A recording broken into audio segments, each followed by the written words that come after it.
Assalamualaikum warahmatullahi wabarakatuh.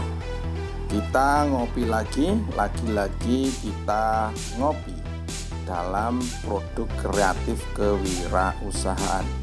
Kita akan bahas tentang hal-hal yang berkaitan dengan perkembangan usaha. Tentunya kita akan fokus pada faktor yang memperlambat perkembangan usaha. Seperti biasa, mari kita berdoa terlebih dahulu agar ngopi kali ini penuh berkah manfaat di dunia wal akhirah. Bagi yang beragama Islam, ikuti saya. Bagi yang selain beragama Islam, silahkan berdoa menurut keyakinannya masing-masing. Bismillahirrahmanirrahim. Raditu billahi robba wabil islami dina wabil muhammadin nabiyya wa rasulah rabbi zidni ilman warzuqni fahman amin ya rabbal alamin.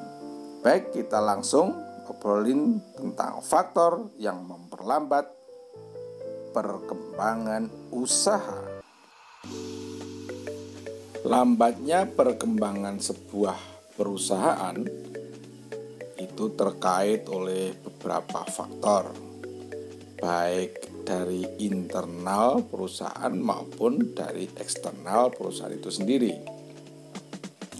Nah, secara umum ada beberapa faktor yang mempengaruhi lambatnya perkembangan suatu perusahaan, yaitu sebagai berikut.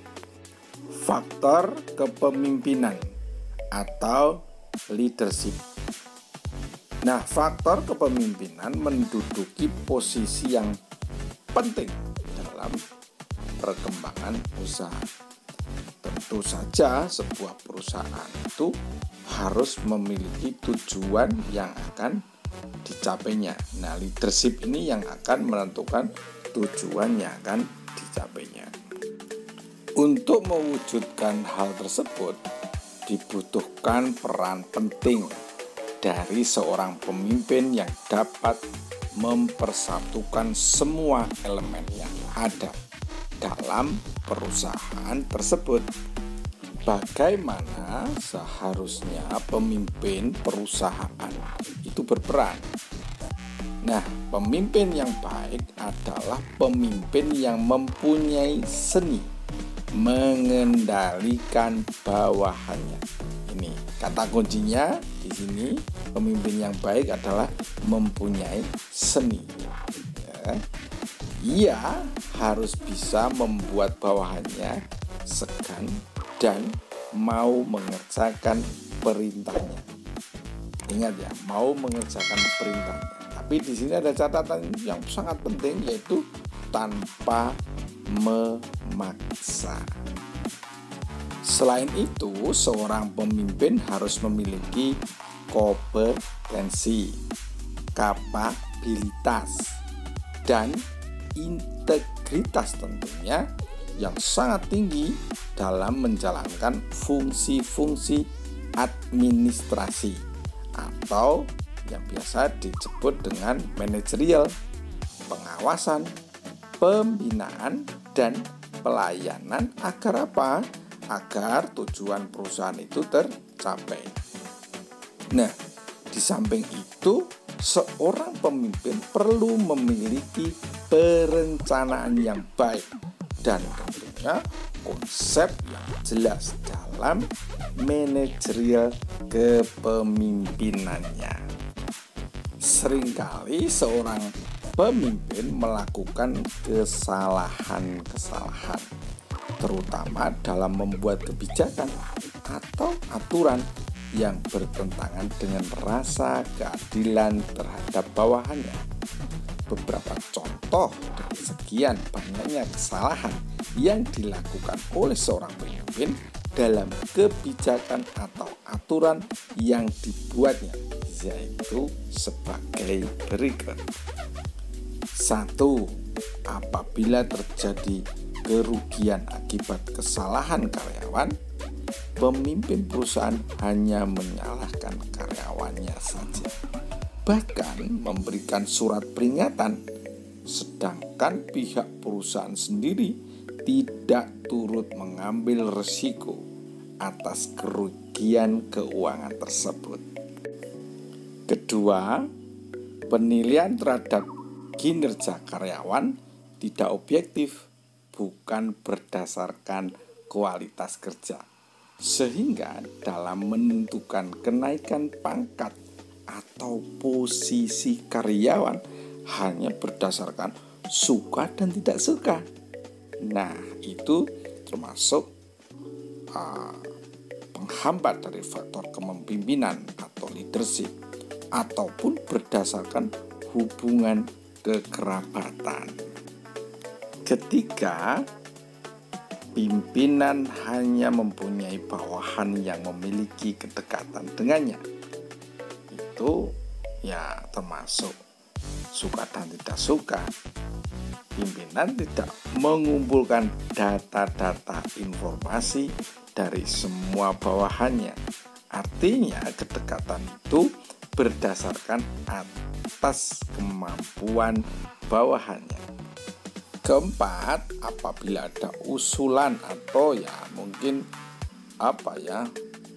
permintaan dari bawahan menyangkut tambahan fasilitas yang akan mendukung kegiatan kerja perusahaan, pimpinan sangat lambat meresponnya, bahkan diabaikan.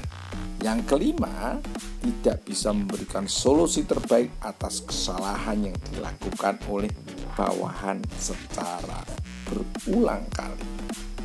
Nomor 6 yaitu pimpinan jarang memberikan briefing atau pengarahan pada bawahannya, padahal hal tersebut sangat penting dilakukan agar pekerjaan berjalan dengan baik.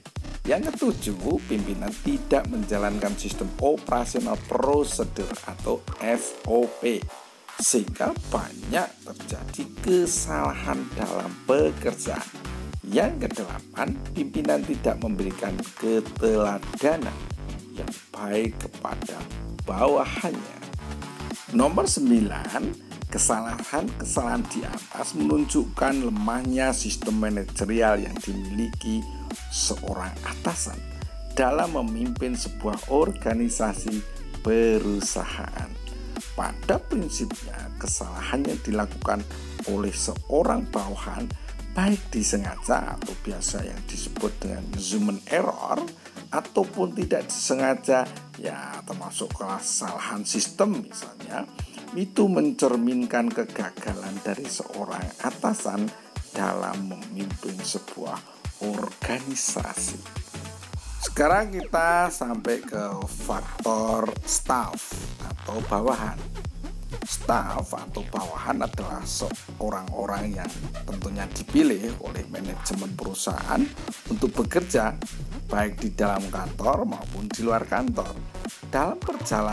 Dalam menjalankan tugas itu harus sesuai dengan kemampuan dan potensi yang dimilikinya. Nah, seorang staf atau bawahan harus menunjukkan kinerja dengan melakukan pekerjaan secara benar dan bertanggung jawab atas pekerjaannya. Seorang bawahan yang baik akan merasakan kepuasan tersendiri atas hasil kerjanya. Tipe bawahan yang memiliki motivasi tinggi maka akan memudahkannya untuk menduduki posisi yang tinggi. Nah, kinerja atau performance dari seorang merupakan fungsi dari kemampuannya atau ability dan motivasi atau motivation. Nah, kemampuan seorang ditunjukkan dengan tingkat keahlian atau skill dan tingkat pendidikan atau knowledge yang dimilikinya. Jadi, dengan tingkat motivasi yang sama, seseorang dengan skill dan knowledge yang lebih tinggi akan menghasilkan kinerja yang lebih baik tentunya. Yang berikutnya adalah faktor fasilitas atau yang bisa disebut dengan alat. Segala fasilitas yang mendukung pekerjaan wajib disediakan oleh perusahaan tentunya. Tanpa alat dan fasilitas yang mendukung, karyawan tidak bisa bekerja. kurangnya fasilitas dan alat kerja yang disediakan ya sangat berpengaruh pada kualitas dan kuantitas pelayanan. Selanjutnya adalah faktor komunikasi atau informasi. Komunikasi merupakan hal yang sangat penting dalam proses interaksi antar sesama elemen, baik di dalam perusahaan maupun di luar perusahaan. Komunikasi yang baik dengan sesama karyawan, dengan atasan, ataupun dengan klien akan memperoleh hasil yang baik. Faktor visi dan misi. Visi dan misi yang jelas sangat diperlukan karena dapat memberikan motivasi yang tinggi bagi semua elemen dalam perusahaan. Baik pimpinan maupun karyawan tentu mengharapkan perusahaannya berkembang dan maju. Oleh karena itu, perusahaan harus membuat visi dan misi yang akan membawa keuntungan dan kesejahteraan. Kepemimpinan merupakan faktor yang mempengaruhi keberhasilan organisasi dalam mencapai tujuan tentunya. Nah, pemimpin yang efektif dapat membawa organisasi mencapai tujuan. Oke, kata kuncinya adalah pemimpin yang efektif dapat mencapai tujuan perusahaan. Kita obrolin sekalian tentang ciri-ciri pemimpin yang efektif ya, yaitu 1. Dia mempunyai strategis, 2. Eksekutor, 3. Manajer talenta. Yang keempat, pengembangan SDM. Yang kelima, kecakapan pribadi. Itulah ciri-ciri pemimpin yang efektif. Dengan demikian, kelima ciri tersebut merupakan sebuah keniscayaan bahwa seorang pemimpin dapat membawa organisasinya mencapai visi dan misi yang sudah ditetapkan. Dalam akhir video, yaitu kita akan evaluasi. Sebutkan 5 ciri-ciri pemimpin yang efektif. Jangan lupa jawaban diketik di kolom komentar.